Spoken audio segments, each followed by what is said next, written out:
pessoal, boa tarde, quer dizer, boa noite. A gente vai fazer aqui um debate de lançamento da revista Outubro, que saiu a nova edição, e do jornal Cardume também, que saiu recentemente. Aqui a gente tem 2 editores da revista Outubro, 2 editores da Cardume. Acho que uma ideia legal seria intercalar as falas, para a gente falar um pouco sobre publicação antifascista, falar sobre design e educação radical, sobretudo porque o Álvaro é professor da Unicamp, um grande especialista em Gramsci e Maquiavel e talvez mais algumas coisas.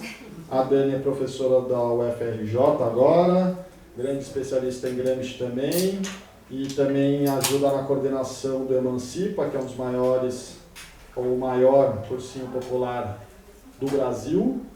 O Rodrigo, ele faz o design tanto da autonomia quanto da sob influência, portanto ele faz também da revista Outubro, o design e toda a parte estética dessas 2 editoras. A Fabiana coordena a edição do Cardume junto com o Rodrigo e a sob influência, que hoje também é um dos inquilinos desse coworking de extrema esquerda. Acho que é isso, a gente vai falar 1 hora, vai estar gravando para depois subir no YouTube. Quem quiser beber, comer, fumar, fica à vontade. E aí a gente vai, são 7h30, vai ter umas 8h30, e aí depois a gente fica aí de boa até umas 10 e pouco, tá suave, tá bom? Então é isso, as coisas estão sendo vendidas lá. E quem quiser depois, acho que faz uma fala, cada 15 minutos, depois abrir para algumas intervenções, tal, tá tranquilo. E aí eu não sei se vocês combinaram quem vai falar primeiro, quem vai falar depois. Eu diria algo do tipo. Logo o Álvaro. Não remédio. Boa noite a todos. Espero que estejam bem, espero que estejam em segurança. Este é o primeiro evento presencial do qual eu participo no contexto da pandemia, então é especial também encontrar amigos, amigas, conhecidos, enfim. Também o Rodrigo e a Fabiana aqui, que conheci hoje. Trabalho maravilhoso que estão fazendo na Cardume, trabalho fantástico, Rodrigo, no design da revista Outubro. Bom, enfim, estamos contentes com mais um número da revista. A revista Outubro, eu não pretendo falar da história dela, eu creio que talvez a Dani se preparou para isso, mas ela é criada em 1998, que é o aniversário, 150 anos do Manifesto Comunista.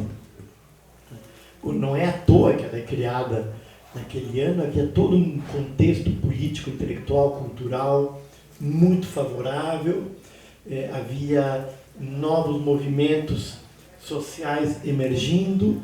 Lembrem das grandes greves francesas de 1995, 1996, o início de um movimento altermundialista, o próprio evento internacional dos 150 anos do Manifesto Comunista, a realização de um evento sobre o tema aqui no Brasil, que ocorreu na PUC, enfim, um ambiente político e cultural que favorecia a emergência de uma revista com este perfil. Mas eu não vou falar do passado, eu quero falar um pouco do presente e do futuro. E uma pergunta que eu posso colocar para começar a nossa conversa, que é uma pergunta que nos fazemos na Outubro, mas também podemos colocar para esta iniciativa fantástica da Cardume, para pensarmos. Eu vi que a Cardume tem no blog, e eu acho que está na revista também, uma discussão sobre a pertinência de uma revista. Né? A questão que podemos colocar, a questão primeira é este um empreendimento político e cultural anacrônico? Esta é a primeira questão. E eu acho que é a questão fundamental.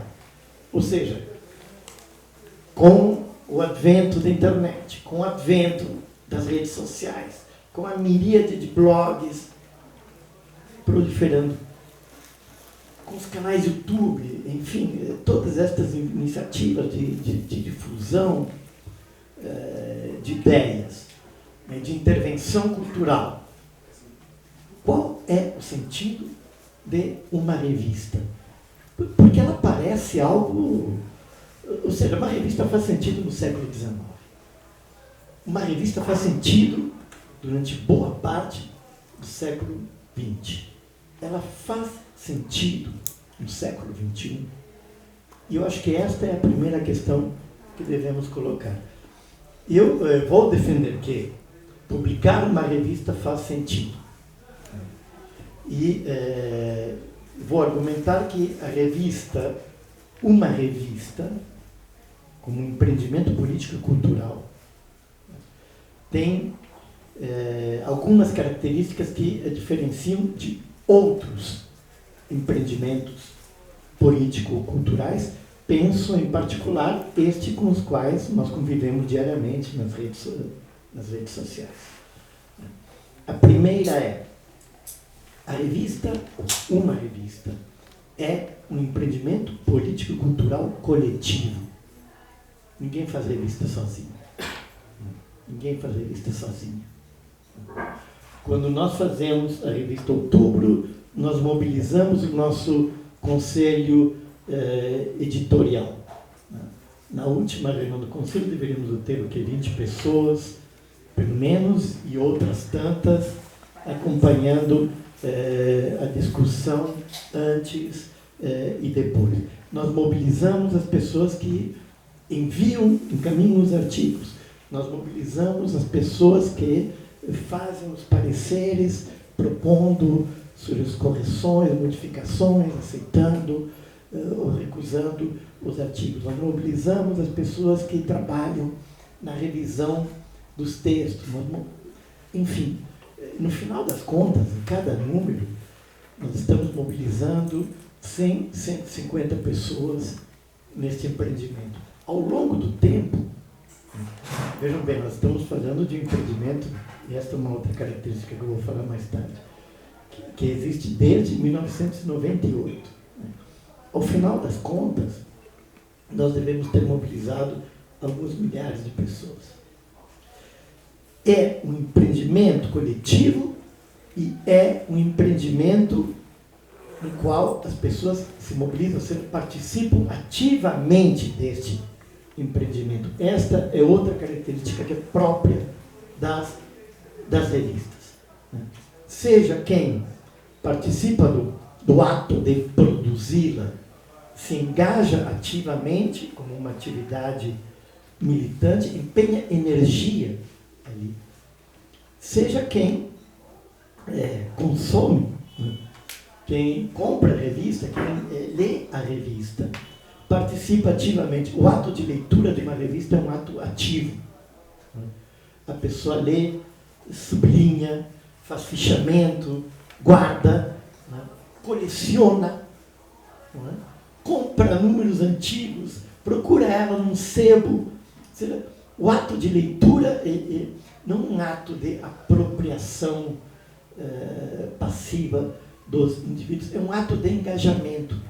É diferente de outros produtos culturais nos quais a pessoa pode entrar lá no canal YouTube ou acessar uma rede social, assiste, ela não guarda isso, ela não sublinha, ela não anota, ela é um ato muito mais passivo de uma relação que não é uma relação ativa dos dois lados. Então, a primeira questão que eu gostaria de dizer é: revistas são empreendimentos coletivos. A segunda questão: revistas são empreendimentos plurais. Mesmo que nós pensemos no caso de revistas de partido, é plural porque tem mais de uma pessoa, certo? E se tem mais de uma pessoa, você tem gente pensando diferente. Você tem gente imaginando coisas diferentes. Tem gente brigando pelas suas ideias naqueles coletivos. Ou seja, revistas tendem a ser empreendimentos mais democráticos, empreendimentos nos quais as ideias entram em confronto e, porque são muitas, são diferentes. E isto eu acho que também é uma característica própria das revistas. A terceira questão, a terceira característica que eu poderia apresentar aqui é: revistas tendem a ser empreendimentos duradouros. Não são infinitos, evidentemente. Revistas nascem e morrem. Algumas revistas brasileiras tiveram 2, 3, 4 números, morreram, mas deixaram um legado enorme na vida política e cultural. Ou seja, algumas foram um pouco mais duradouras, mas apenas para lembrar uma revista que, a menos que eu esteja muito enganado, teve uma vida tão longa quanto a Outubro tem até hoje. A Revista Brasiliense, de Caio Prado Júnior. É uma revista de 20 e poucos anos antes de ser fechada pela ditadura militar. A revista Civilização Brasileira. Impactos enormes na vida cultural e política nacional. Outubro é uma revista que, como eu disse para vocês, existe desde 1998. A revista Crítica Marxista existe desde 1994. A revista Lutas Sociais é mais ou menos contemporânea da revista Outubro. Enfim, a revista História e Luta de Classes, a revista Marx e os Marxismos, apenas para pegar as revistas de esquerda ou de inspiração marxista no Brasil. Elas tendem a ser empreendimentos duradouros e elas tendem a deixar marcas, por esta mesma razão, marcas mais profundas na vida cultural e política nacional. Evidentemente que o alcance de uma revista ele é muito menor, num curto espaço de tempo. Ele é muito menor do que o alcance que um canal YouTube pode ter, do que um blog pode ter. A questão não é essa, eu não estou medindo o instante. Eu estou colocando a questão em uma perspectiva histórica e imaginando o tipo de transformações culturais e políticas que uma revista pode produzir, devido àquelas características que eu falei previamente. O fato de ser um investimento, um empreendimento coletivo, e de ser um investimento que tende a ser plural e democrático. Não se pode, inconcebível, imaginar uma revista monocrática. Isto é, quem trabalha em revista sabe que isto é impossível. Ou seja, revistas monocráticas tendem a ter, revistas que estão cristalizadas em torno de um único indivíduo, elas tendem a ter uma vida muito breve. Ninguém aguenta o poder ditatorial de uma pessoa num empreendimento coletivo. Então, isso tende a ser lutar. Então, revistas tendem a, como eu disse, ser empreendimentos coletivos, empreendimentos mais democráticos, empreendimentos plurais, empreendimentos duradouros, e elas tendem a deixar traços mais profundos na vida cultural e política nacional.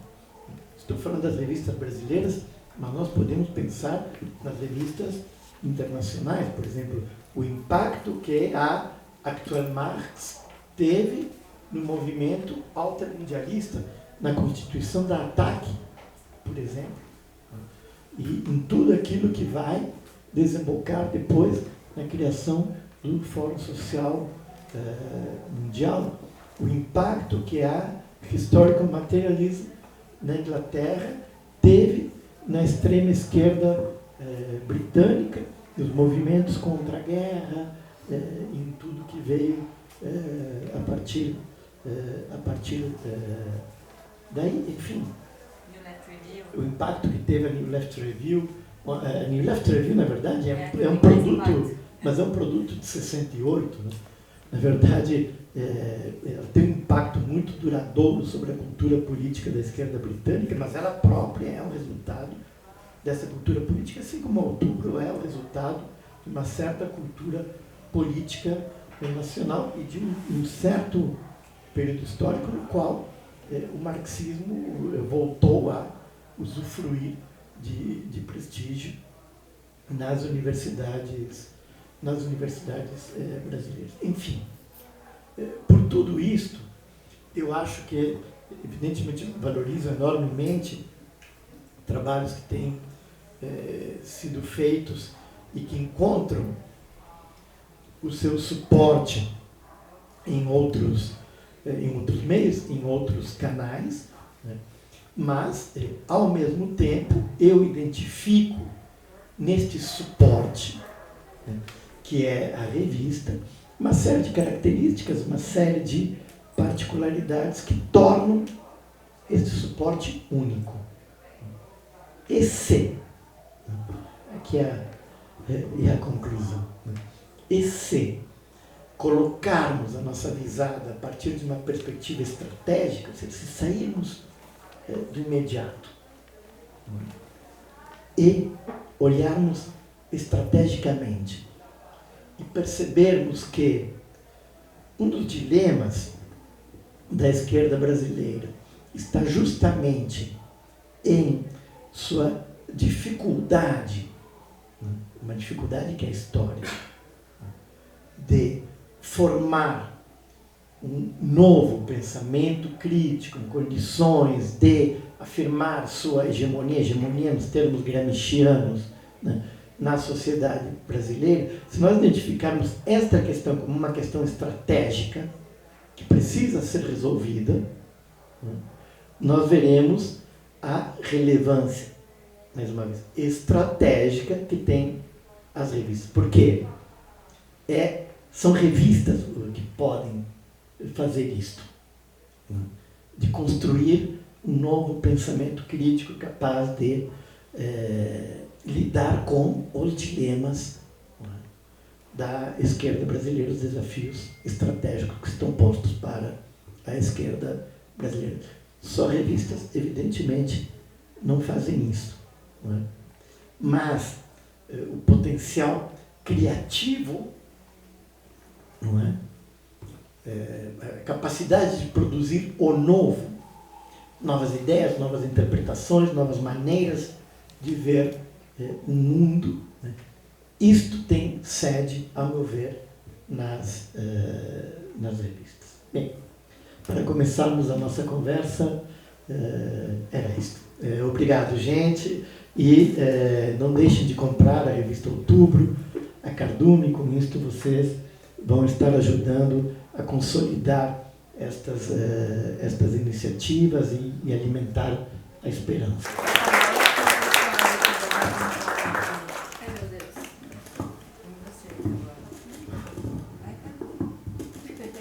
Boa noite, todo mundo. Obrigada para todo mundo que veio. Hoje é um dia muito importante para o Sob Influência também, porque é o nosso primeiro evento aqui no ateliê.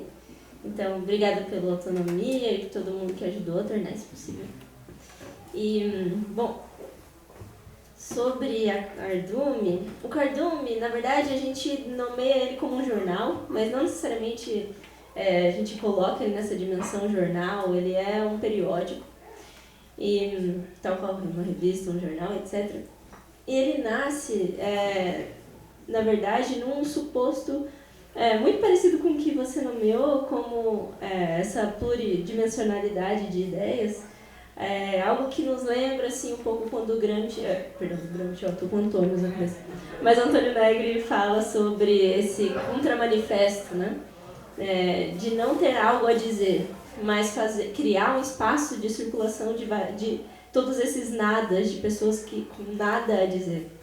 Então, o jornal tem uma tendência a ser algo não só experimental, no sentido de que ele nasce no afeto do seu tempo, mas também de ser algo que tem uma carga muito grande, menos de estratégia e mais de efusão. Assim, ele é uma coisa efusiva e talvez não tão elaborada. Acho que uma das questões dele é que ele tem essa dimensão, qual é a palavra? Espontânea. A gente vem aqui de uma influência muito grande, assim, por exemplo, dos autonomistas italianos, né, que foram grandes produtores, inclusive de jornais e revistas, da França dos anos 60, da Itália nos anos 70, enfim, a gente tem acesso a todos esses jornais que nascem desse mesmo contexto de uma expressão selvagem do seu momento, né?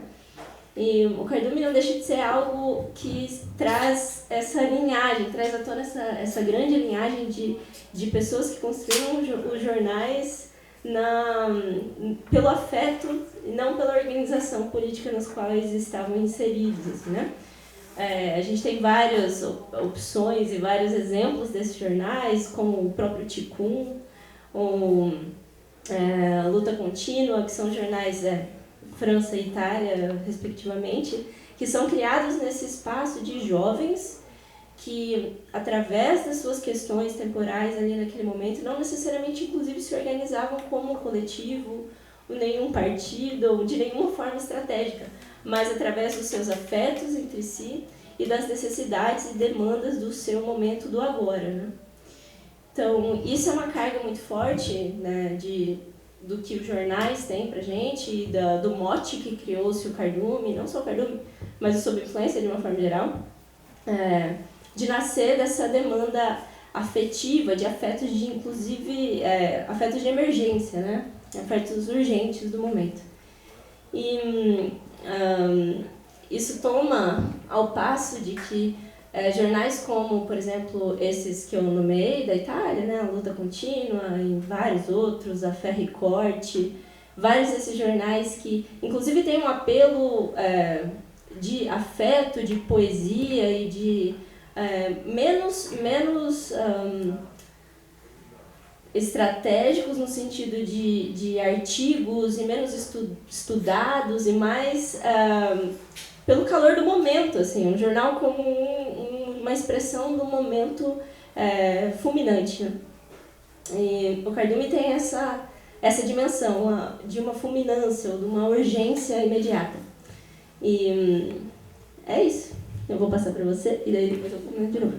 Ah, tá, então eu vou passar para você. Bom, primeiro eu queria dizer que eu estou muito contente, muito feliz de estar aqui hoje com vocês. Tanto com Álvaro, que é o meu parceiro de muitos anos de trabalho na Outubro, mas também Rodrigo, Fabiana, que Rodrigo eu já conhecia, tive o prazer de conhecer por conta do trabalho que ele faz de diagramação da revista, muito competente e criativo, que é um trabalho maravilhoso. E a Fabiana agora também na produção dessa revista, que eu estava aqui urgentemente lendo agora aqui, tentando me estabelecer essa conexão, justamente essa conexão imediata, e amei muitas coisas que eu vi aqui, vi muita identidade com o que eu gosto de ler, e eu acho que a gente precisa pluralizar, a gente precisa voltar a produzir centros de pensamento crítico, radical, anti-hegemônico, que possam disputar a nossa cultura, né? Eu acho que às vezes as esquerdas elas se dão de barato, que elas têm as boas ideias e que elas não precisam fazer política. E isso, política cultural é um desafio que nós, da Outubro, a gente já se coloca há muitos anos. A gente é uma revista velhinha, né? Você compara a Cardume com a Outubro, mas a Outubro é aquela coisa que é a revista que você carrega no evento acadêmico, vai lendo aos poucos, faz anotação, joga pesadinha, joga na mochila, aquela coisa meio livro, né? E a Cardume já tem essa leveza, já tá quase... Você tá vendo ela aqui, você já vê uma identidade digital, né? Você já vê a coisa tá voando. E eu lembro que quando a Jacobin surgiu, e não existia Jacobin no Brasil ainda, a gente falava, a gente precisa de um veículo leve. A gente falava, a gente precisa de um veículo leve. A Outubro é um veículo pesado. A gente já fazia comparação com as armas, né? Você tem o tanquezão de guerra lá. A hora que ele dá a hora que ele atira, ele destrói. Ele faz o estrago. Só que às vezes você precisa de um drone, você precisa de uma coisa só para mapear o terreno, você precisa de algo para chegar rápido, para fazer uma intervenção leve na cultura política. E a Outubro a gente sabia que ela não fazia isso, que ela não tinha esse caráter, porque ela bebia muito da cultura universitária de esquerda, das pessoas que se abrigaram nas universidades para poder estudar e continuar pesquisando marxismo, para poder pensar de forma livre. Elas não encontravam isso nos partidos, elas não encontravam isso nos sindicatos, elas não encontravam isso no trabalho, no ambiente de trabalho. A universidade virou esse lugar de acolhida, esse lugar de... Então ela ganhou, a Outubro foi ganhando uma linguagem muito mais próxima dessa presença dos intelectuais radicais dentro da universidade, num período de derrota que a gente ainda vive, mas que era muito mais traumático, o fim da União Soviética, o avanço do neoliberalismo, e uma série de lutas sociais despontando, mas que não encontravam uma forma estratégica, não encontravam um ponto de acúmulo que pudesse ser duradouro, né? Então, a Outubro ela foi navegando nesse mar, né? Difícil, com um texto difícil, com um ambiente intelectual muito hostil ao marxismo, muito hostil à militância. E, ao mesmo tempo, do lado da militância organizada, partidária, você tinha uma hostilidade às ideias, uma hostilidade ao livre pensar, uma hostilidade aos afetos, uma hostilidade à política como amor, como vida, como mudança de pensamento, de cultura, como mudança de si. E isso, eu acho que hoje, nesse evento aqui, a gente consegue estabelecer um ponto de virada, né? Um encontro que nos permite falar dessa virada. Ela não está dada ainda, mas as condições para operar essa virada, elas existem. E elas residem nesse encontro das várias temporalidades, mas aquilo que Daniel Ben-Said chama de caixa de velocidades, né? O partido nada mais é do que uma caixa de velocidades. Isso que a gente conhece por partido político, essa coisa burocrática que um manda, o outro obedece, isso daí não é partido político. Isso é qualquer outra coisa. O partido político do nosso tempo, que representa a construção daquilo que transforma e nos preserva como espécie humana na Terra, para a gente tentar durar um pouquinho mais que os dinossauros, mas eu acho que eu não sei se isso vai acontecer, sinceramente, né? Bom, o que os vírus a gente já não vai durar mais, a gente já sabe, eles venceram. Mas talvez a gente consiga preservar a nossa existência na Terra um pouco mais do que, não sei, as baratas eu acho que não, acho que elas já estão há mais tempo, elas vão durar mais tempo também. Enfim, que a gente consiga, já que nós somos uma espécie tão débil, tão incapaz de se auto-reproduzir na natureza, que a gente consiga, por meio das nossas ideias, do nosso pensamento, encontrar formas, estratégias de se relacionar com o mundo, com a vida e sobreviver como espécie humana. O que se chegou mais perto disso é o comunismo. Desculpa, mas é isso, não se chegou a nada mais perto na experiência humana do que essa ideia.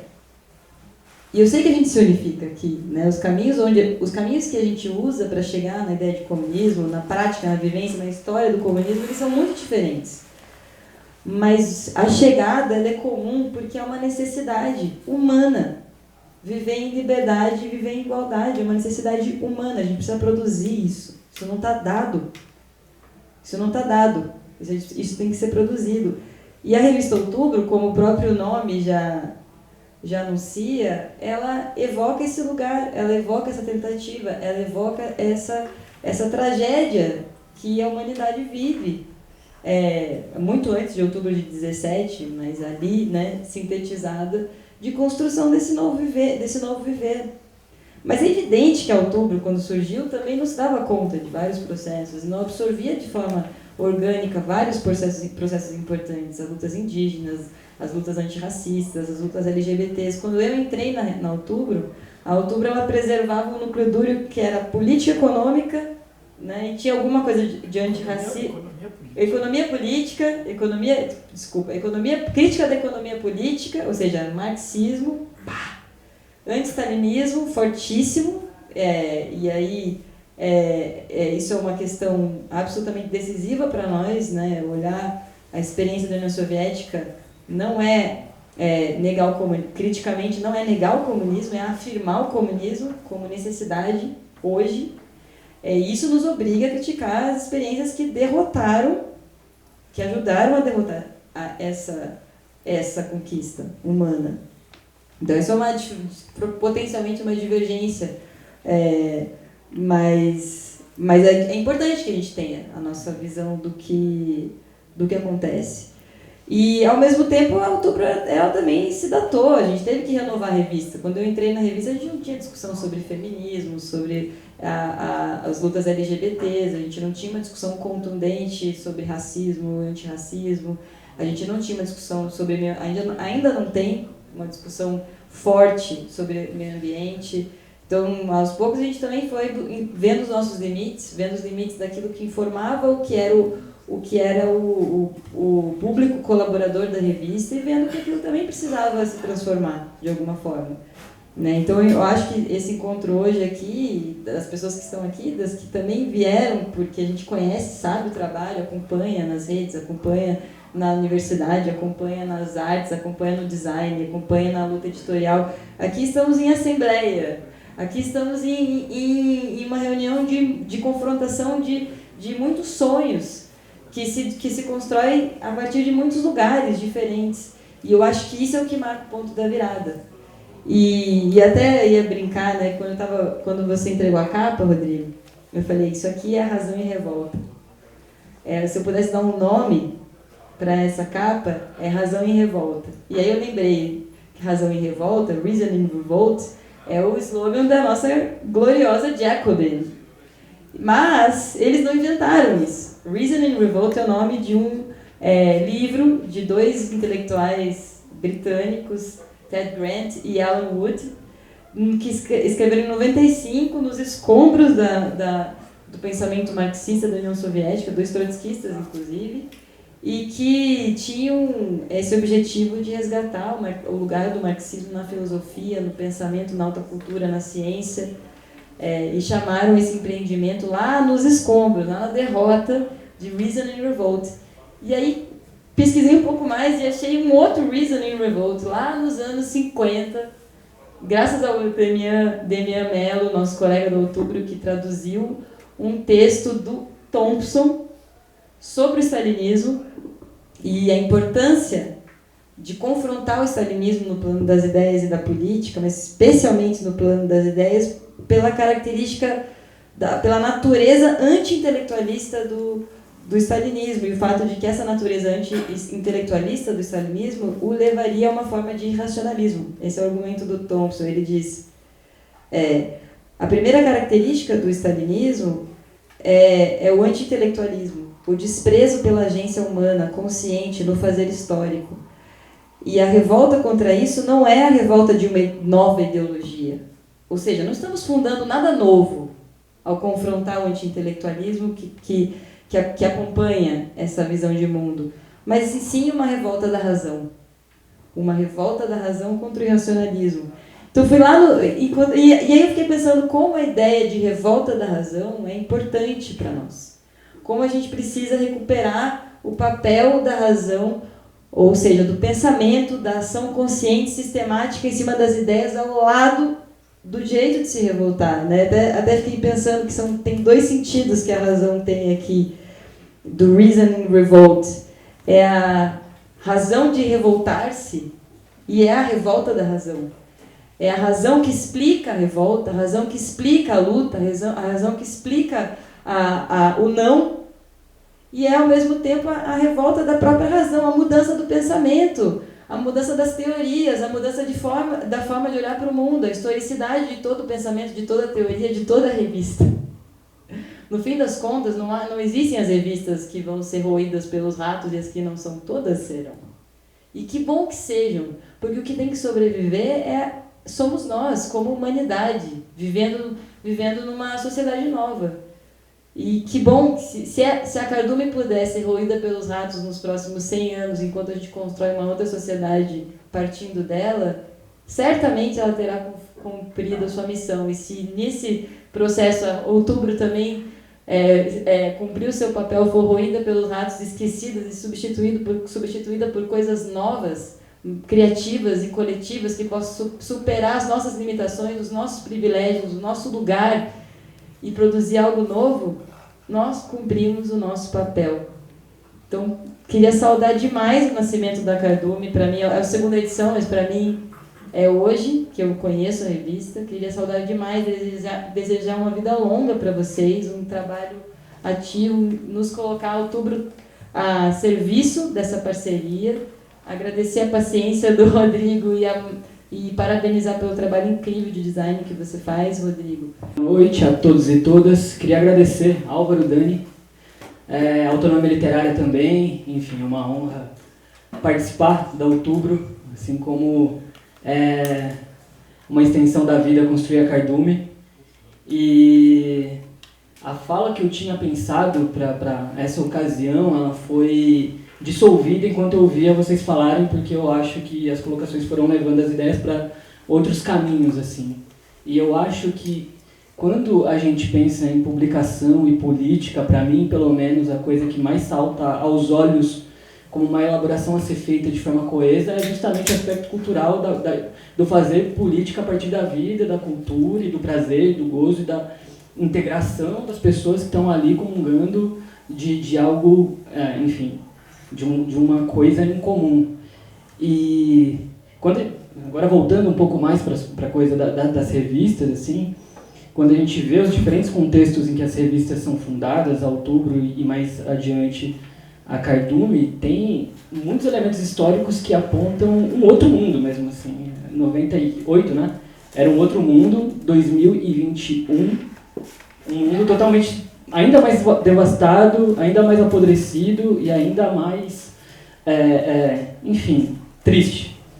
98, eu acho que era um ano em que a internet se apresentava como uma possibilidade de reunião de pessoas para discutir, democratizar o acesso a textos, a teoria, as artes. Eu acho que se a gente olhar para a internet no começo dos anos 90, o primeiro movimento político a usar a internet ao seu favor foram os zapatistas, e eu acho que o primeiro site a fundar a noção de blog, com um acesso aberto a quem quisesse publicar um texto, também era político, também era de esquerda, que era o Indie Media.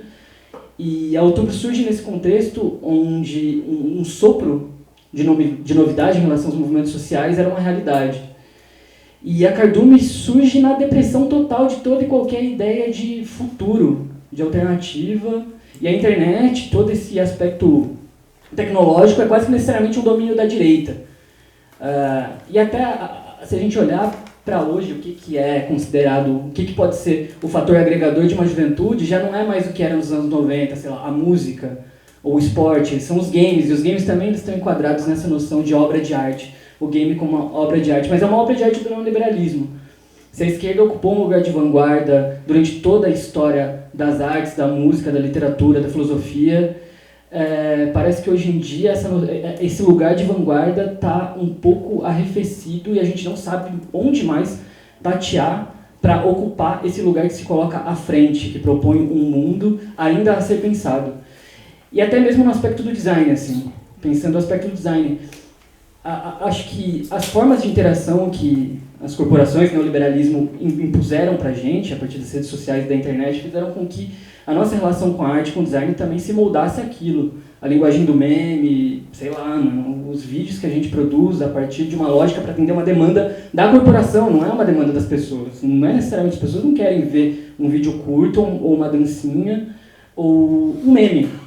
Mas uma lógica algorítmica faz com que isso seja reproduzido à exaustão, as pessoas se acostumem com aquilo e tudo tem que atender aquele formato, senão não funciona. Então, eu sinto que talvez a gente tenha desistido de pensar uma forma de superar isso e se conformado a se adequar ao que o algoritmo nos impõe enquanto produtores de arte, talvez de imagem, de algo que comunica. E esse tem sido o grande desafio, e o lugar da publicação impressa é justamente o terreno em que a gente experimenta, e a gente aceita esse desafio, a gente põe em prática essa negação do algoritmo, essa negação do virtual, essa negação do isolado, eu no meu celular ou eu na minha casa, e aplica a matéria, e aplica o compartilhamento, e aplica tudo o que nega, o que nos é empurrado e nós aceitamos automaticamente. Então, tanto a Outubro quanto a Cardume, para mim, e sei que para vocês também, é esse terreno de experimentação, de tentativa e erro, e onde a gente definitivamente vai negar essa condição que a gente tem como regra e como uma realidade imutável. Eu acho que escolher fazer livro é uma escolha de negação. Escolher escrever um texto é uma escolha de negação. E eu não sei, nos anos 90 tinha todo esse ar de derrota e a gente continua, né, respirando esse ar de derrota, mas existem vários caminhos que nos ensinam o que fazer com essa derrota, e talvez essa derrota fazendo... Eu acho que o valor da derrota está na abolição da expectativa para que a gente simplesmente faça porque tem que ser feito. Assim. E insistir nisso, eu sei que para o Cauê, Manu, Alex, Gustavo, Fabiana, Álvaro, Dani, a gente faz isso porque é o que tem que ser feito, é o que a gente sabe fazer, é o que a gente quer fazer, e a gente não pensa se é a derrota ou se é a vitória, a gente espera a vitória. Mas, caralho, como que é aquela frase do... Puta, no Dom L tem... Se a gente é derrotado, vence. Se a gente vence, vence 2 vezes. Enfim, eu acho que é mais ou menos por aí. Se a gente é derrotado, vence. Se a gente vence, vence 2 vezes. E a gente sente que a cada Cardume, Outubro, Jacobin, enfim, qualquer organização que sobrevive 1 ano a mais, a cada revista que é publicada 1 ano a mais, a cada Outubro, a cada Cardume, a cada Jacobin, a cada... Qualquer coisa que seja sobre nós dura 1 ano a mais, é uma vitória. E sei lá o que necessariamente significa vitória também, acho que não importa. Mas é isso. Eu acho que eu não sei muito mais o que falar, porque tem coisa pra caralho, na verdade. O Sem Palanque pra Fascistas, aí eu acho que entra um pouco mais no lance da escolha do título da chamada aqui dessa fala. O Sem Palanque pra Fascistas veio na semana em que aquele moleque fala umas barbaridades lá no podcast. E a gente se depara com uma situação em que esse tipo de conteúdo ele tem uma capilaridade muito maior que qualquer coisa que a gente faça. Então, como que a gente disputa esse lugar? Assim? Como que a gente constrói uma cultura que as pessoas tenham vontade de integrar? Eu tenho pensado muito sobre a noção do convencimento. Eu não tenho mais flertado tanto com a ideia de convencimento. Eu não acho mais que o convencimento seja um caminho. Eu acho que a gente tem que fazer coisas tão interessantes que as pessoas instantaneamente tenham vontade de participar. Então isso tem muito a ver com design. Eu acho que não é sobre a gente convencer ninguém a estar aqui. Vocês têm que achar isso interessante o suficiente para querer estar aqui, para querer fazer uma publicação, para querer integrar um coletivo, para querer integrar um partido, uma organização, um time de futebol, uma banda, começar a cozinhar a própria comida, fazer o próprio livro, escrever os próprios textos, ir para a rua, fazer os lambes, fazer um molotov, tirar as pedras da calçada. E assim por diante. E assim por diante. Porque eu acho que o convencimento é quase que uma comprovação da falência. E nós somos espertos o suficiente para não precisar convencer ninguém. Eu acho que é ouvir uma coisa que só é uma explanação, que só é uma troca de ideia, e ver e ouvir uma música e comer uma comida tem que ser o suficiente. E talvez falar sobre política, produzir livro e texto tenha que ter o lugar de uma comida gostosa e de uma música que a gente gosta e, sei lá, um filme, enfim, acho que é mais ou menos por aí.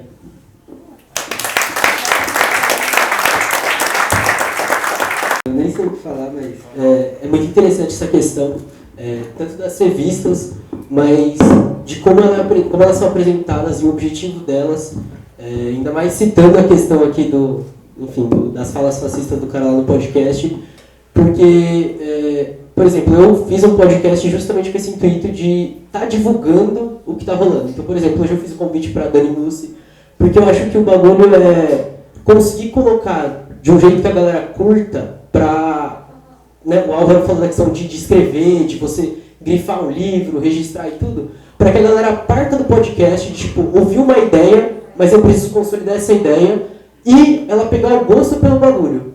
E aí entra muito na questão do visual, de você fazer, tipo, pô, tô fazendo um negócio que a pessoa só vai estar ouvindo, ela não tá nem vendo. O que já é difícil pra caramba, se não é música todo mundo ouve. Mas muita gente fala, pô, eu tenho dificuldade de ouvir podcast e tudo, tenho muito problema com isso, porque eu só tô ouvindo, não tô vendo nada, não tô interagindo.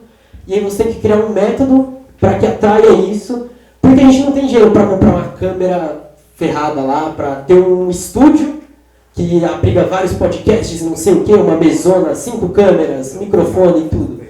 Então é um trampo muito difícil e um trampo para tirar a pessoa só de estar ali nessa passividade. Mas para que ela vá para a atividade, para que ela vá conhecer a organização, movimento, valer livro, vá fazer todo esse trampo. E aí tem as revistas, por exemplo, a Cardume principalmente, ela me atraiu muito pelo tamanho dela.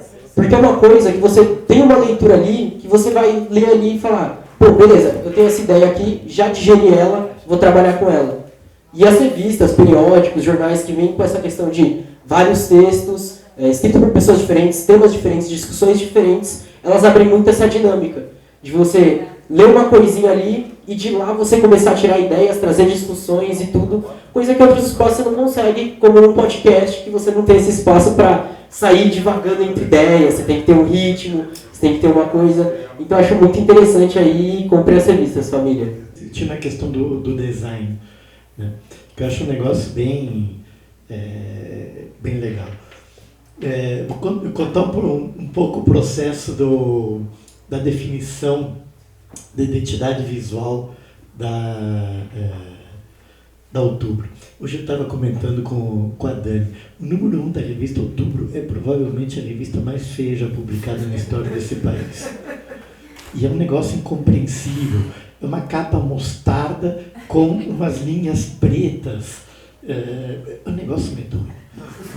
E é um negócio que sempre nos deixou muito desconfortável, porque, em particular, eu sempre tive algumas inclinações vanguardistas inspiradas na experiência soviética. Aquilo é parte da minha formação cultural e estética, principalmente no campo da poesia. Eu não faço poesia, eu só leio. Mas sempre foi um negócio que me mexeu muito. Não é? E há uma questão que aparece no debate artístico que vai desembocar, eu creio que foi sobre a influência que publicou Breton e foi, não é? No manifesto da Fiari, não é? E o texto escrito pelo Breton e pelo Rivera. Uma ideia de que a arte, para ser revolucionária, a sua forma deve ser.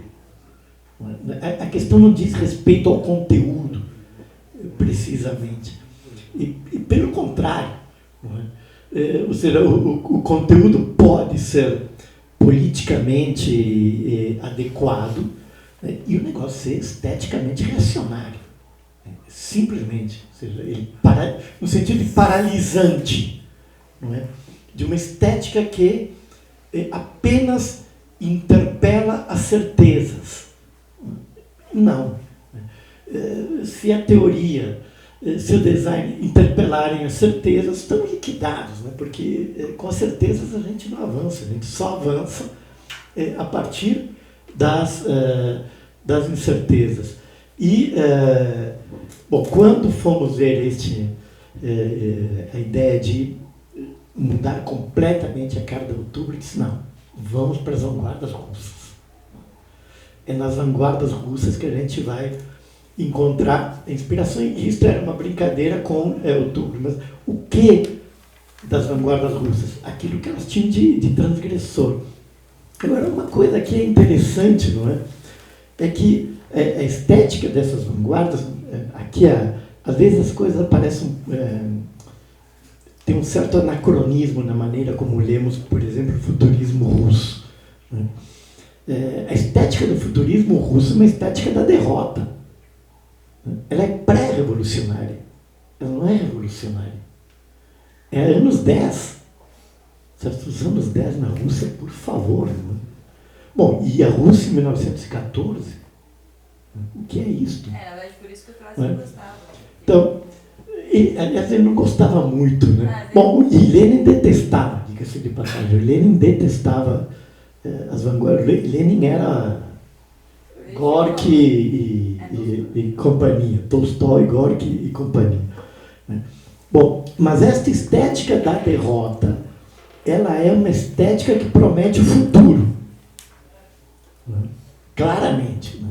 O futurismo nascido da guerra, ele promete a redenção, ele promete a emancipação. E um pouco isso que a gente estava procurando.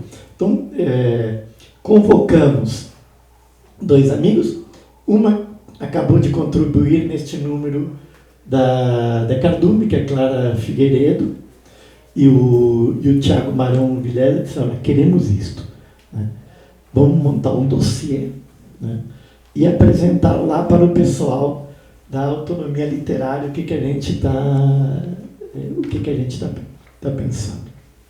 Bem, e saiu esse design maravilhoso que está na revista, não apenas nesta edição, já na edição anterior, quem bate o olho no primeiro número já vê claramente essa fonte de inspiração. E aqui uma coisa que eu creio que é importante reafirmar. Não estamos procurando a certeza. Se a pessoa já tem essa certeza, boa viagem, sabe? Fica com ela. A questão é toda, ela está na transgressão. É a transgressão que se oferece no campo da teoria, a transgressão que se oferece no campo da estética. E nesse sentido, por exemplo, esses 2 números da Cardume são fantásticos. Né? Claramente recuperam toda uma tematização que é própria de 68 e de uma corrente de 68 que é o situacionismo.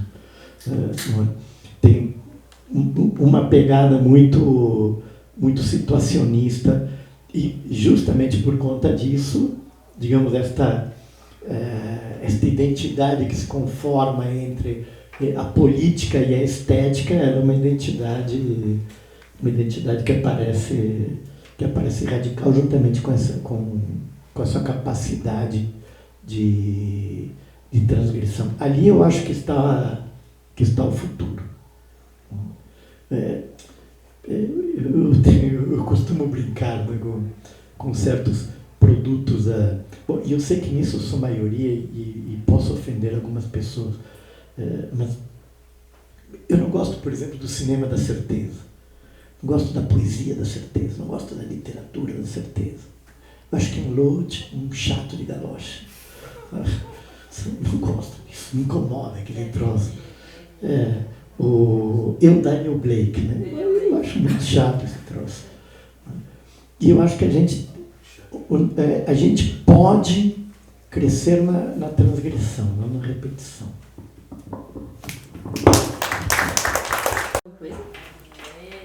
Eu acho que... Vai defender o Ken Loach? Sempre tem alguém que defende.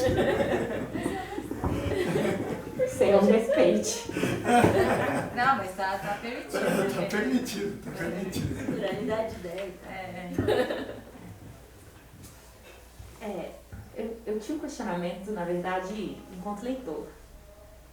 Porque, assim, vou falar uma coisa palha, que é assim, enquanto pessoa de movimento social, foi mal, a maior parte do tempo eu penso, um bando de filho da puta, a fim de ser a intelectualidade e escrever um panfleto, distribuir ele na chuva, ninguém quer, né? Então eu tenho um sofrimento, assim, com esse lugar do leitor, porque eu leio, óbvio, e acho ruim, e porque é isso, assim, né? Esse lugar desse trabalho específico, que é um trabalho mecânico, longe da intelectualidade, ele não rola, assim. Só que isso me faz pensar numa coisa, assim, eu acho que o Rodrigo mencionou a Indie Média, assim, e eu acho que os herdeiros daquilo ali, tipo, na Itália, assim, por exemplo, sei lá, o Wuming e tal, eles estão hoje construindo lugares para fazer umas coisas. Porque eu acho que, enquanto leitor, por exemplo, eu gosto do lugar do leitor enquanto um lugar solitário.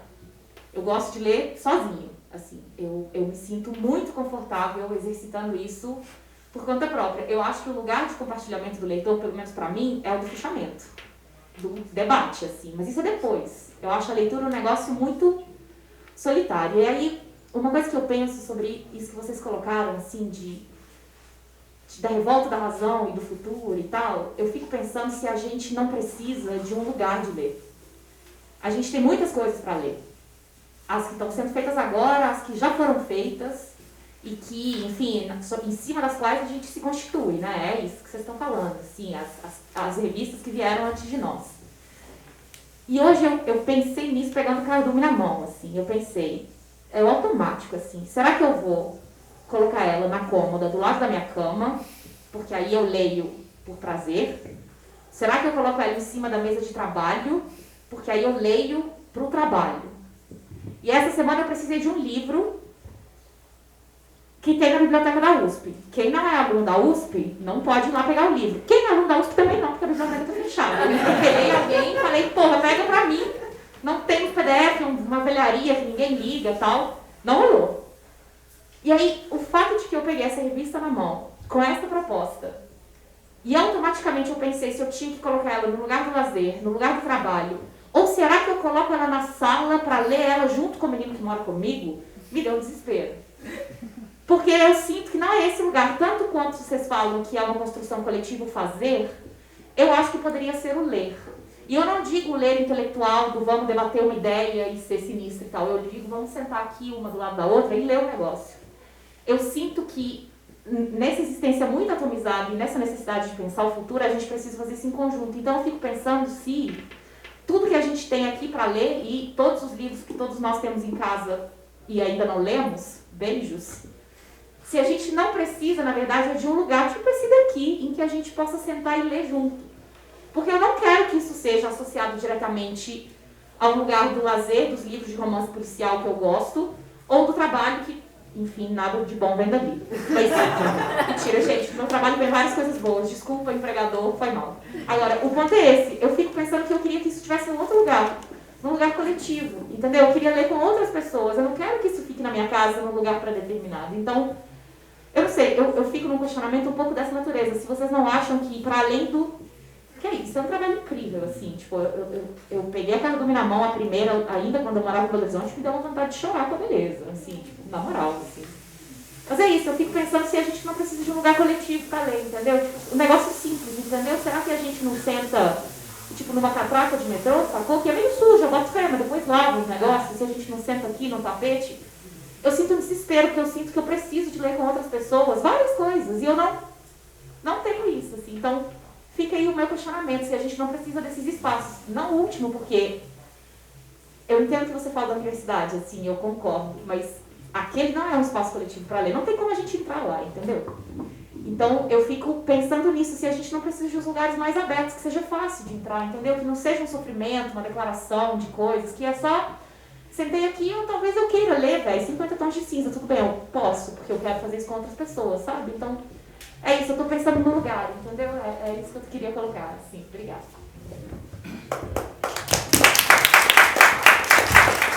Eu posso comentar essa que eu vou fazer?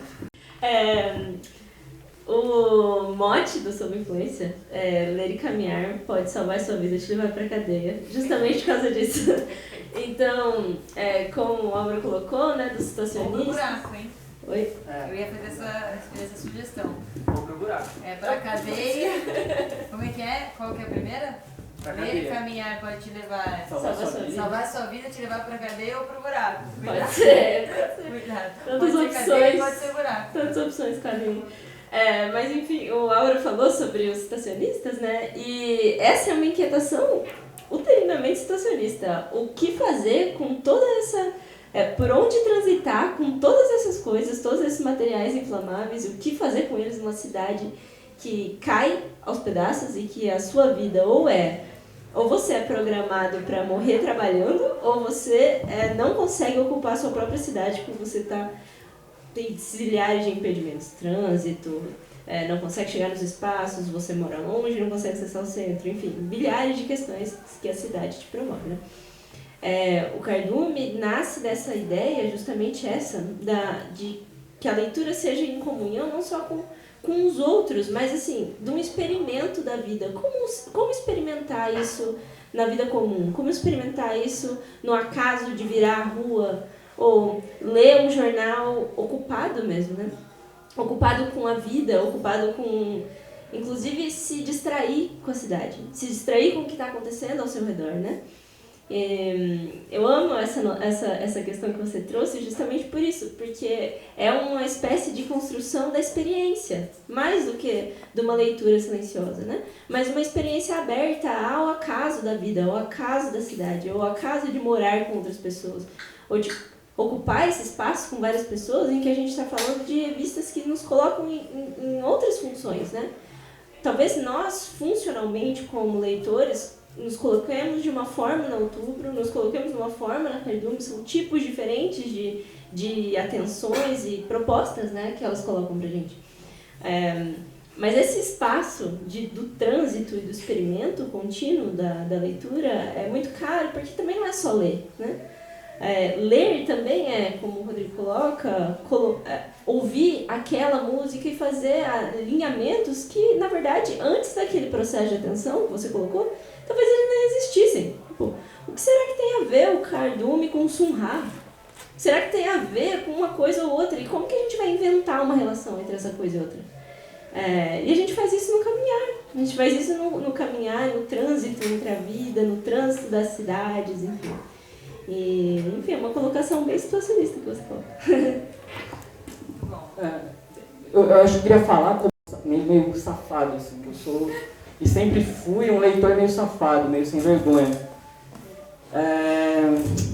Tem uma música, acho que é da Maria Bethânia, que é aprender a ler para ensinar meus camaradas. Tem essa frase aí, que é uma frase que eu me identifico muito, porque o processo de leitura para mim sempre foi atravessado pelo compartilhamento. Desde os fanzines, que era uma... Vou voltar lá com 2 anos de idade. O fanzine, ele era um aspecto que fazia você integrar alguma coisa.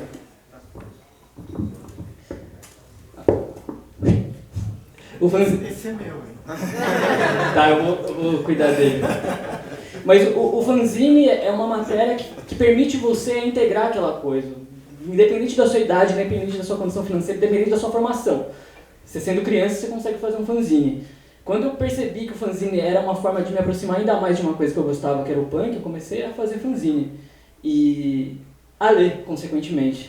Depois eu comecei a ver que nos encartes dos discos das bandas que eu gostava, tinha sugestão de livro, tinha Chomsky, tinha, sei lá, qualquer coisa. Nossa, essas pessoas que parecem inteligentes pra mim, leem isso aqui. Aí depois... Eu acho que tem muito a ver com capa de livro também. Eu acho que tem muito a ver com a vida vivida. Capa de disco também. Tem muito a ver com capa de disco. Mas tem muito a ver... A coisa do situacionismo é porque era teoria aplicada na vida cotidiana. E eu acho que você saber que aquilo dialoga com o seu presente, não só com a promessa de um futuro, é muito importante para você se apropriar de um modo de fazer, de um modo de cuidar da própria vida, de um modo de arriscar. Quando eu entrei na Autonomia, eu sou formado em História, estudei Design depois que eu comecei a trabalhar na Autonomia, foi o lugar que me abriu as portas para experimentar esse lugar de designer, mas foi um ofício que não dialogou com, sei lá, o que é comum na formação de design, a publicidade ou qualquer coisa do tipo. Foi o livro, a coisa é o livro, a coisa é a política, a coisa é uma arte que permite explorar uma linguagem outra. Então, é esse lugar da tentativa que eu acho. A tentativa de ler um bagulho que você nunca leu e não entender, inclusive. A tentativa de criar um livro sem necessariamente saber todos os caminhos que envolvem ali a fabricação de um. Assim como era pra mim a tentativa de montar uma banda sem saber tocar um instrumento. E de cozinhar sem saber cozinhar. Eu acho que qualquer fala minha aqui vai necessariamente colocar o lugar de fazer livro e talvez pensar a política com comida e com música, assim. Porque são coisas que você simplesmente esbarra e faz, e gosta, e desenvolve. E eu trabalhei numa biblioteca lá em Piracicaba, que foi onde eu cresci, mas com a experiência mais forte na Vila Nova Cachoeirinha, aqui numa fábrica de cultura. E uma constatação que eu tive é que a molecada de quebrada lê. assim, e acatam a sugestão que você dá. Eles acatam os livros da coleção Baderna. Eles acatam, mano, qualquer coisa que você chegar na ideia e falar. Um moleque e uma menina que lê Diário de um Banana, não, acho que aí já é muito. Mas que lê um romance lá, Lua de Sangue, o negócio do Crepúsculo, vai levar o livro para casa, vai ler e vai voltar com uma questão, assim. E, enfim, para mim, a questão fundamental que me atravessou de trás para frente foi o situacionismo, e é um negócio que, apesar de ser muito pouco debatido, de ser um pouco esquecido, é algo que vale a pena ser relembrado, assim. Ele é uma parada fora da academia, são textos meio esparsos, mas que, na minha concepção, assim, orientaram muita coisa para um moleque que era meio preguiçoso, meio mais curioso. Então acho que o lugar da leitura está nesse lugar do desbravamento e da vontade de queimar coisas, assim, uma mistura de curiosidade e vontade de fazer. Eu acho que o livro também tem que estar nesse lugar de vontade de fazer. O próprio livro, ou o que fazer com o livro, o que fazer com a leitura, o que fazer, sei lá. Eu acho que é algo assim. Vou fazer uma... Esse. Vou usar aqui, tá? Seu microfone. Engraçado, né, Rodrigo, que a gente... eu acho que eu sou um pouco mais velha. Quantos anos você tem? 27. Então eu sou exatamente 11 anos mais velha que você, né? Também a minha geração já tem uma experiência um pouco diferente, porque a gente foi muito... Entrei na universidade, você tinha o eco de Chiapas muito forte, tudo... Se você quisesse ir um pouquinho para fora do comum, você se encontrava com os zapatistas. O zapatismo era uma influência permanente. O primeiro coletivo feminista que eu fiz parte, não era modinha na época, não tinha tantos, era Guerrilha Lilás, o nome, porque a gente tinha, e o símbolo era a menininha zapatista com o lenço no rosto, né? Até eu ia brincar, não sei se o Paulo veio, o Paulo Galo tá aqui, não sei, ele me disse pra mim que ia chegar, mas acho que ele tá atrasado. Que eu ia brincar com ele, que eu olho pra ele, vejo ele na moto com aquele capacete, eu vejo muito mais um subcomandante Marcos do que um Lula. Muito mais. Muito mais. Eu vejo muito mais uma liderança que extrapola esse lugar do senso comum da política e vai para um lugar que tem muito a ver com afeto, que tem muito a ver com recuperar relações e construir pontes onde todas as pontes estão queimadas. Porque o trabalho foi muito massacrado, né? A dinâmica que protege, que minimamente assegura o trabalho foi muito massacrado. Mas na minha época, quando eu entrei no movimento estudantil, a gente tinha essa influência de um lado e do outro lado uma coisa muito mesmice, de uma mesmice muito grande na linguagem política. E isso era uma coisa que produzia uma frustração permanente. Porque as pessoas você já tinha um lugar para ir. Qual que é o lugar para ir? A Assembleia. Qual que é o lugar para ir? A reunião do centro acadêmico. Qual que é o lugar para ir? A cantina. Qual que é o lugar para ir? E terminava ali.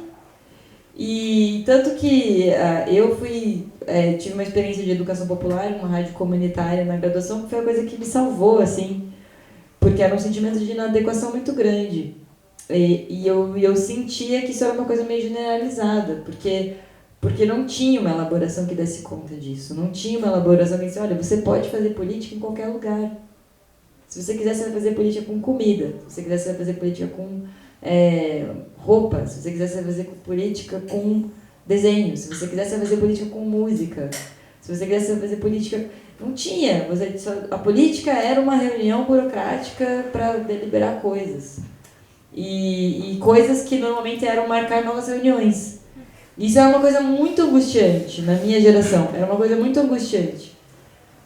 Por outro lado, a gente foi treinado nisso e aprendeu a fazer isso e também viu que isso é uma coisa que tinha resultado, que isso é uma coisa que domina, organizar, fazer a coisa, dinamizar e estruturar como as coisas vão se dar, isso é efetivo na política.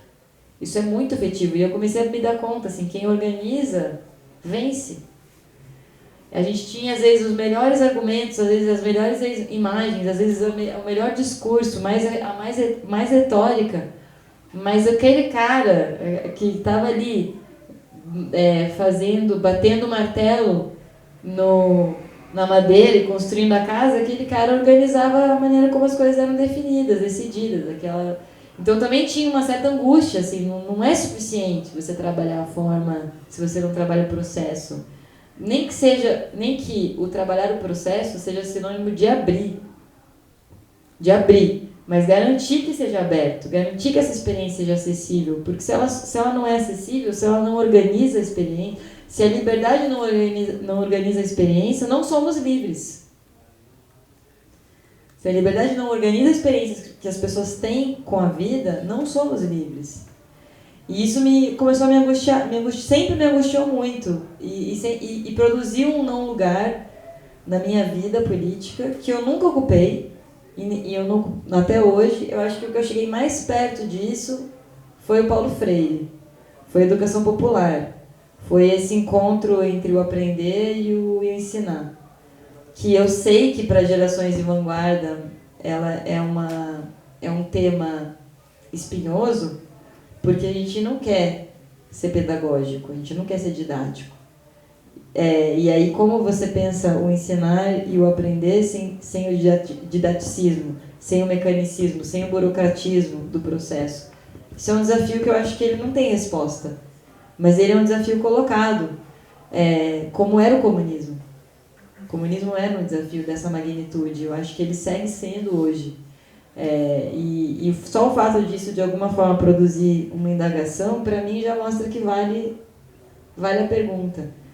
A pergunta, a gente tem que... Isso é uma coisa do Paulo Freire. A gente tem que resgatar a natureza... o termo que ele usa é a natureza desafiadora da pergunta. Isso Paulo Freire diz. A pergunta, se ela não é desafiadora, se ela não te incomoda, se ela não faz você perder o seu sono, ela não... ou seja, se ela não te desafia, ela não é ainda a pergunta que você precisa responder. E eu acho que isso é uma coisa muito atual para nós. Assim, a gente tem coisas que a gente conseguiu responder com árduos esforços, mas a gente tem um iceberg, a gente tem uma coisa muito... um processo muito longo de produzir respostas mais potentes, produzir antíteses mais vigorosas. Esse é um termo gramsciano. Antítese vigorosa é um termo que eu gosto muito. É a ideia de que não basta você ter uma ideia de antítese, não basta você ter a negação, você tem que ter o vigor da negação. A negação tem que se propor, ela tem que ser sim, o não tem que ser sim, e o sim tem que ser não. E você tem que construir isso numa dinâmica que consiga expandir a tarefa do transgredir. Como expandir a tarefa da transgressão? Como produzir uma geração que daqui 10 anos vai estar aqui fundando uma outra revista e você vai estar se sentindo tão velho como eu estou me sentindo agora. Vai ter um outro formato, vai ter um outro Cauê sentadinho ali, vai ter um outro morcego ali e uma outra companheira falando que ela quer um lugar novo para ler. E isso é um desafio que eu acho que ele vai se perpetuar, né, na nossa tradição, até que a gente consiga, como você diz, né, conduzir as pedras no chão, né? Conduzir a força que consegue nos colocar o desafio de grandes experiências históricas, porque isso é um negócio que nos desafia também como questão. Será que é possível construir uma experiência histórica radicalmente nova, ou o que vai sobrar ser um pouco mais do velho com uma cara nova? Será que é possível ser novo? Será que é possível transgredir, de fato, levar isso além, colocar as coisas de ponta cabeça, virar o jogo para nós? Será que isso é uma coisa que sobrevive, pulsando na nossa cabeça, no nosso coração? Né? E eu acho que se a gente conseguir manter essa pergunta viva, essa chama, a gente vai conseguir levar isso além. Assim. Eu acho que o desafio da revolução, da transformação, de um processo radical de mudança da vida coletiva, isso é o que talvez possa Acho que esse é o grande legado que a Cardume pode deixar, e se a Outubro cumpriu algum papel, ou consegue cumprir algum papel nesse sentido também, né, de ativar as pessoas para se procurarem, e ao se procurarem, se encontrarem também, né, com outras, enfim. Acho que isso é que eu tenho dificuldade de dialogar nessa linguagem quando isso vai para uma dimensão muito existencialista. Eu tenho uma dificuldade absurda de dialogar com isso. Eu acabei indo para uma dinâmica da minha vida mais efetiva, assim, na educação popular. Você não consegue conceituar qual é o processo político que uma pessoa faz. Um dia ela chega para você e diz que aconteceu. É muito louco isso, você não consegue teorizar. Eu tenho militado na educação popular, eu tenho 5 anos. Eu encontro pessoas das mais diferentes origens, vivendo os mais diferentes tipos de dores, sofrendo os mais diferentes tipos de dificuldade, da periferia ao centro do capitalismo. E todas elas é sempre o mesmo processo. Você se encontra na luta, é intenso, e você desaparece, a pessoa desaparece para você, e dali um tempo ela vem compartilhar com você o quanto aquele encontro fez diferença para ela. E aí você pensa assim, o que podemos amarrar disso? Será que dá para a gente fazer um texto? Será que dá para a gente fazer uma reunião? Será que dá para a gente fazer um podcast? Será que a gente dá para fazer um ato? Sei lá. E assim por diante, né? E eu tenho percebido essa dinâmica de rede, essa dinâmica de viralização da militância, que é um negócio que eu não sentia antes, assim, que eu não sentia. Eu acho que a gente está vivendo, para concluir, eu acho que a gente está vivendo um ciclo novo de reencantamento com a política. Ele é muito disperso, ele é muito desigual, ele não é vivido da mesma maneira se você está na periferia, se você está no centro, se você é negro, se você é branco, se você é mulher, se você é trans. A gente não vive isso no mesmo ritmo, mas tem uma coisa que é comum a todas essas experiências, que é essa marca do encontro, essa marca do lugar onde a coisa começou, do momento onde aquilo te amarrou, que pode ser uma imagem, mas que pode ser uma leitura, que pode ser um artigo acadêmico, mas que pode ser também essa reunião aqui. E a gente vai remarcando o tempo. E só o fato de a gente poder controlar o tempo, remarcar o tempo e fazer a nossa história com base nesses encontros e não com base naquilo que eles dizem que tem que ser a nossa história, para mim isso é um sinal de que a gente recuperou um pouco o controle da situação. Então, enfim, espero que a gente consiga concordar sobre isso daqui a um tempo. Acho que eu posso fazer uma fala final aí. Aê! Só amarrando e pegando um bom gancho que você colocou, porque você fez me ligar aqui que é uma demanda reprimida, isso que você falou, sobretudo pós-pandemia e todo esse ultra-neoliberalismo que acabou ganhando, pelo menos, essa batalha da última década, sobretudo porque veio redes sociais. Isso é uma coisa nova, né? A última década, a Vice tem uma boa série que é A Década do Ódio, que pega todos os grupos de extrema-direita que trabalharam aí de 2010 a 2020, conseguiram, através do controle da rede, etc., se propagar melhor e formar consensos e disputar a hegemonia política. E, claro, que o neoliberalismo, no momento de crise, usa essas pessoas aí, sobretudo, para encurralar a esquerda. Mas você fez pensar porque na Jacobin, lá nos Estados Unidos, que é uma coisa impressionante no âmbito editorial. Por que impressionante? Porque enquanto Newsweek, The Economist, New York, todas as revistas, que aliás tudo no Brasil também é cópia do que tem lá, então eu sigo muito o que o Oscar Wilde dizia, que a arte termina onde começa a cópia. Então, do que eu estou inventando alguma coisa aqui, prefiro, não, a da Jacobin tem lá, aqui tem uma aqui, enfim, não preciso dizer que é uma nova. Dizendo isso porque, tipo, a Piauí é uma cópia da New Yorker, o Estadão tenta fazer o Washington Post, a Folha acha que é o New York Times, a 451 acha que é o New York Review of Books. Tipo, quem transita assim, sabe o que está acontecendo, entende que a burguesia brasileira é uma merda total. Não consegue criar nada e finge que cria. Mas é que lá eles surgiram, eles ganharam muita força, sobretudo com a campanha do Bernie, mas eles surgiram do pós-Wall Street, do Occupy, mas eles têm uma coisa que chama Reading Groups, que é grupos de leitura.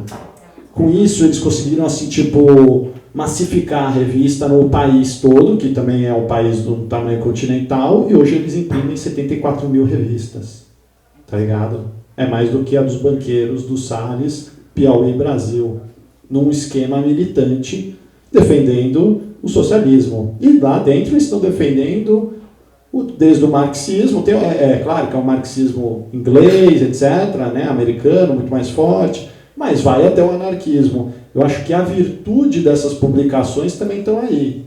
Na Outubro, embora Dani e o Álvaro, eu acho que se estejam no campo do marxismo, tem o texto do David Graeber, que é um dos maiores anarquistas. Então é uma coisa assim, e a Cardume também tem essa pegada, a Sobreinfluência tem essa pegada, se fosse conhecer mais o pessoal, e eu não sabia que a Fabiana tinha inspirações autonomistas, porque é engraçado porque todo mundo aqui ou é pós-autonomista ou tem uma influência muito forte, né? Pelo menos eu, o Taka, que eu brinco que é o Forrest Gump da esquerda, porque estava em todos os negócios. Engraçado, ou o Hugo, meu sócio, o Manu. Enfim, o pessoal vem muito desse campo, porque é um campo que faz uma luta que é anti-vanguarda política e é tipo aquela ideia, a libertação dos trabalhadores será fruto da própria luta dos trabalhadores, tá ligado? Que é uma coisa que teve no Brasil, e o PT conseguiu trazer isso, conseguiu materializar isso de uma forma muito forte nos anos 80, tanto que o Guattari vem no Brasil entrevistar o Lula. Os caras estão numa pegada assim, tipo, não intelectual que vai fazer a vanguarda, porque todos veem a presepada que deu, no final das contas, na União Soviética, quando centralizou o poder, no Stalin, e começou uma política reacionária, depois de alguns anos de uma política muito emancipatória. Mas essas duas publicações têm eu acho que é interessante, que elas têm uma visão, primeiro assim, que é antifratricida, ou antissectária, que é um dos maiores problemas da esquerda brasileira, tá ligado? A divergência se sobrepõe à convergência, embora a convergência seja 90%, 95%, a gente fica muito sempre fragmentado. A direita, claro que vai ter sempre o consenso dela, se ela precisar fechar com neonazistas, se precisar fechar com um cara mais neoliberal, com um carinha lá da Faria Lima, um burguesinho, eles vão fechar junto e vão formar o bloco. E essas duas publicações, elas abrem esse espaço. Então, isso já é uma virtude grande em relação a isso. E, num sentido também disso que o Rodrigo disse, é interessante que a gente vive sobre uma tecnocracia, né? Hoje já debatem isso. É meio novo esse debate, mas é a tecnologia. Tanto que os bilionários hoje não é o cara da Ford, não. É o cara da tecnologia que é o bilionário. E ele está modulando formas de comportamento via aplicativos, etc. E ele consegue, com certeza, e na última década mostrou isso muito forte, conduzir as formações de consenso para o que eles estão fechados politicamente, né? O Zuckerberg, Facebook, o Steve Bannon é um grande analista dessas questões, aliás, ele vem do mundo dos games, para quem não conhece. O Steve Bannon, ele aprende política através dos games, né? Tem um documentário America Dharma, que mostra isso detalhadamente. E a gente lutar contra tudo isso, é óbvio que a gente vai estar fazendo o oposto. E se a gente vai... essa frase do Dom é muito boa, né? Porque me lembrou um pouco até Mao Tse Tung, que ele...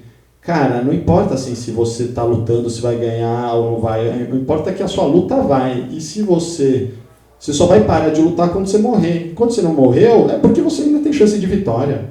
Então, vou continuar fazendo. Tá ligado? E aí, também aqui, defendendo o comunismo, para mim, assim, essa pandemia mostrou absolutamente, se alguém tinha alguma dúvida, qualquer coisa comunista, pegar os dados, tá ligado? Da ONU, não é dado da ONU, que é uma coisa totalmente ocidentalista e anticomunista, de certa forma, é altamente superior a qualquer coisa. Ou os zapatistas de Chiapas também, ou as mulheres, ou o Kurdistão, onde tem uma frente de mulheres lá que arregaçou os caras do Estado Islâmico, porque eram os únicos caras que tinham convicção suficiente para ficar no fronte lutando contra os caras, é sempre vitorioso. Só que a gente não tem os meios de propaganda para defender nossas vitórias, ou para fazer nossas vitórias se consolidarem na história É isso que aconteceu. Tá? Eles estão sempre trabalhando para fazer um revisionismo da história, né? E o Álvaro também falou, eu estou fazendo um grande emaranhado aqui para fechar, o Álvaro falou também da incerteza. Eu fiz ciências sociais na PUC e tal, aí todas as aulas de antropologia eu sempre saía com essa questão na cabeça que eu pensava, lendo todos os caras lá, é que a única coisa que une a humanidade de alguma forma assim, é a incerteza, porque todos criam a religião, criam seus conceitos para tentar suprir a incerteza, para ter certeza de alguma coisa. Né? E umas coisas que nem Keylote, essas coisas que é uma certeza, embora seja uma certeza até anticapitalista nesse caso, é uma propaganda, né? É religião e propaganda, né? Acho que faz parte da nossa luta, tá ligado? Que a gente tem que também trabalhar com esses aspectos, embora não seja o que a gente mais gosta, porque a gente é um pouco mais, gosta mais de uma coisa mais arrojada, mais intelectual. Eu acho que faz parte da luta trabalhar também com essas propagandas, também temos essas certezas, porque é absurdo você falar assim, alguém tem alguma dúvida sobre Cuba, sobre Zapatero, se você pegar o que é aquilo naquele contexto, tá ligado? Tipo, Haiti está destruído absolutamente, o presidente assassinado, os caras exportam banana, Cuba do lado tem um puta de um sistema de saúde, tá vendendo vacina, única vacina na América Latina, um país embargado, e exporta médico. Como que eu vou debater com alguém que não tem certeza que aquilo é melhor? É impossível, porque também o cara tá vendo, não, mas a Suíça, porra, é do mesmo tamanho. Não, cara, não tem nada a ver isso daí, tá ligado? Enfim, é uma coisa meio doida isso tudo. Mas, enfim, acho que foi um bom debate. O Álvaro tem que sair logo mais também. A gente vai ficar aí aberto mais 1 hora, 2 horas. Mas isso que você falou, grupos de leitura, voltando, só para amarrar. No domingo passado, a gente publica a Jacobin também, o Vitor, que é um dos editores, fez um negócio assim do nada, jogou no sábado. Gente, grupo de leitura para ler lá o Gramsci Nós, do Stuart Hall, que foi 8 anos da morte dele, e para ler lá o discurso do Lula no primeira convenção do PT.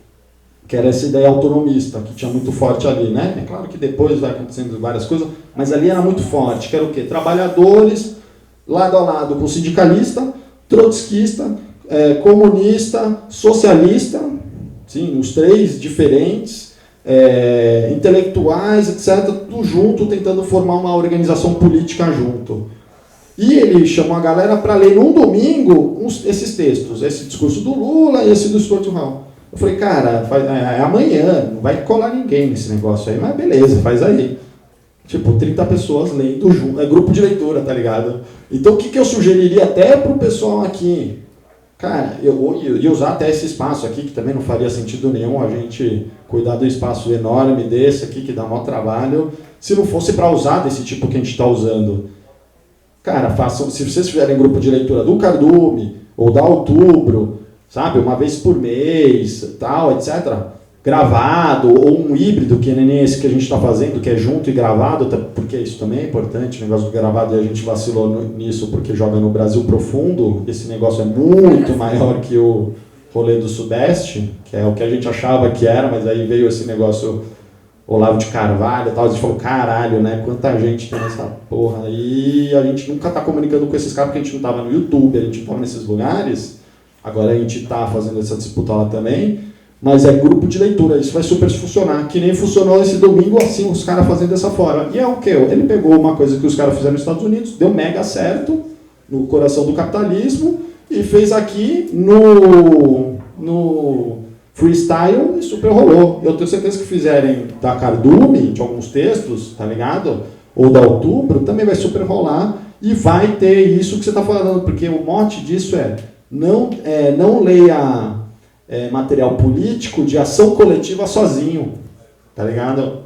E aí que está também interessante esse ponto que eu estou falando do o antissectário, disso é importante porque o Álvaro é um grande especialista em Maquiavel, mas eu também, embora só trabalhe com coisas de esquerda e o Maquiavel seja tido como um cara de direita, mas ele não é isso, ele é tipo ao meu ver, é um populista republicano, mas enfim, ele coloca o seguinte, você só conquista e mantém o poder com as armas ou com o dinheiro.